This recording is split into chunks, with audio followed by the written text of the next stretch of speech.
I've teamed up with GoCar. Let me tell you why. Ireland has more cars on the road today than we've ever had before. In fact, 750,000 households have 2 or more cars.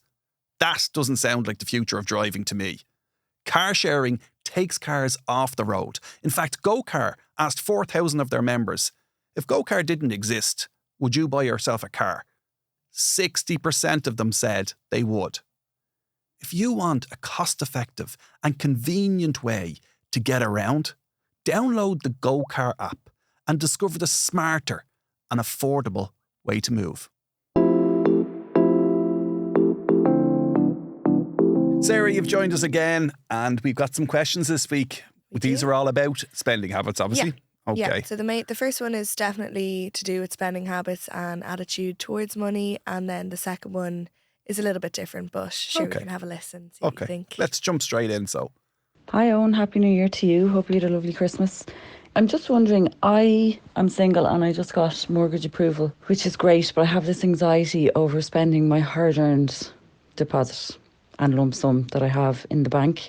And now that I have the mortgage, and when I buy a house, I won't be able to save nearly anywhere near as much, obviously because it'll be going out on the mortgage payment per month. So yeah, I don't like not having that buffer, I suppose, of the lump sum of savings, but I'm going to have to use it in order to get the house.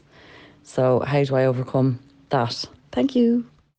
What do you think of that? I'd say this is a question everybody has when they're about to just empty their accounts, basically. Yeah, empty their account on a deposit, or even if it's less savings and it's on holiday or whatever else. Yeah.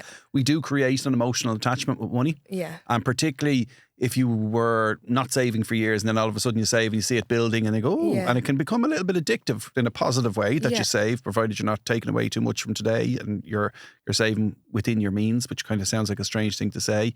But unfortunately, this cure for it is it's twofold. First of all, you shouldn't, even when you're buying a house, if at all possible, don't wipe yourself out completely.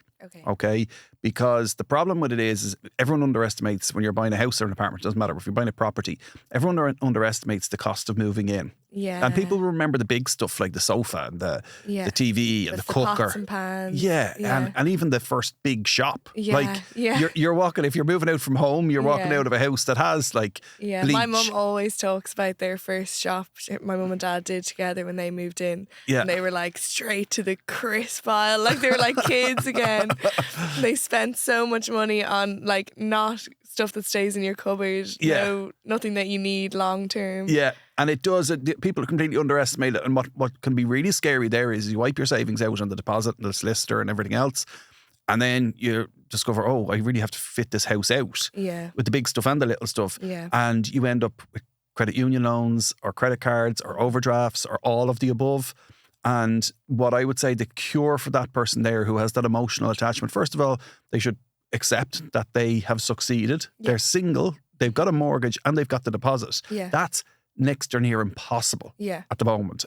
It's really, really hard to achieve.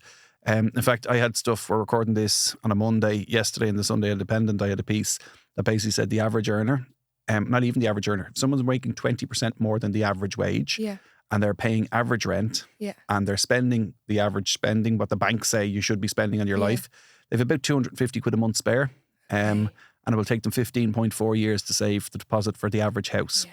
And that's a hard slog. And it's understandable that you'll be looking at your savings going, oh, I'm going to wipe this out now. Yeah. But you're wiping it out for the reason why you created it. Exactly. And if you don't wipe yourself out completely, you will still have that buffer and you will still be able to. But this is progression and this is what you're trying to achieve with life. Yeah. From a financial perspective. Okay. So you just have to bite the bullet but try not to wipe yourself out completely.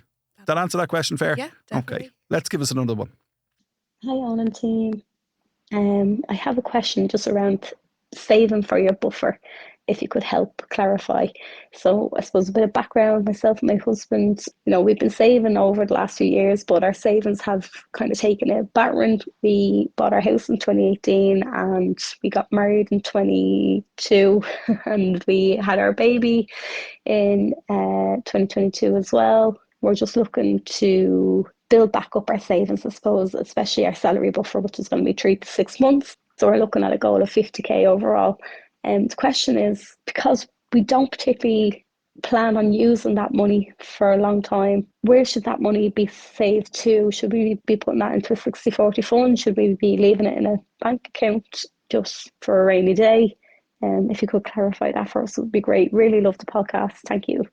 I prefer not to go back over that, but do you pick up there that she's saying she needs to save 3 to 6 months' salary for her buffer, and that's going to be 50 grand? Is that what she said? Yeah, that's their goal. Okay, so buffer 3 to 6 months' salary.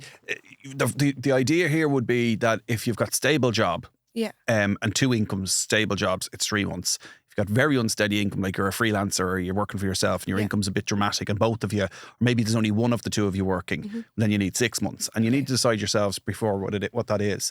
It sounds like they've achieved a lot in the last couple of years. They've bought a house, they've got married, they've had a child. There's a lot of drains on their finances over the last few years, and they're still in a position to be able to save. So that would suggest to me that 3 months is probably closer to what they need. Now, I can't be sure because I'm not looking at their finances, but once they get above the 3 months, anything they have in excess of that they're not going to use in the next 5 years needs to go into a 60-40. Okay.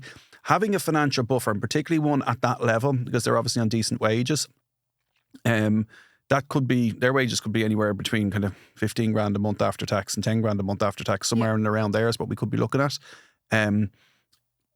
Having a financial buffer of, say, 30 grand, let's say they're on 10 grand a month after tax combined, having a financial buffer of 30 grand sitting there is an absolute privilege from a financial perspective.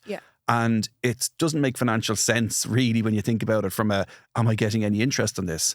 Where it makes sense is it is your financial security blanket, and it keeps you there, and it lets you sleep at night, and it stops you reaching from the credit card when you need to. So let's say, just what I would say to that person is 3 months, and anything above that goes into 60-40. Anything below the 3 months, just you have to put up with the crap interest rates, and that's the financial privilege they have. And so keep it kind of just stable and where it is, and then anything above. Anything above that.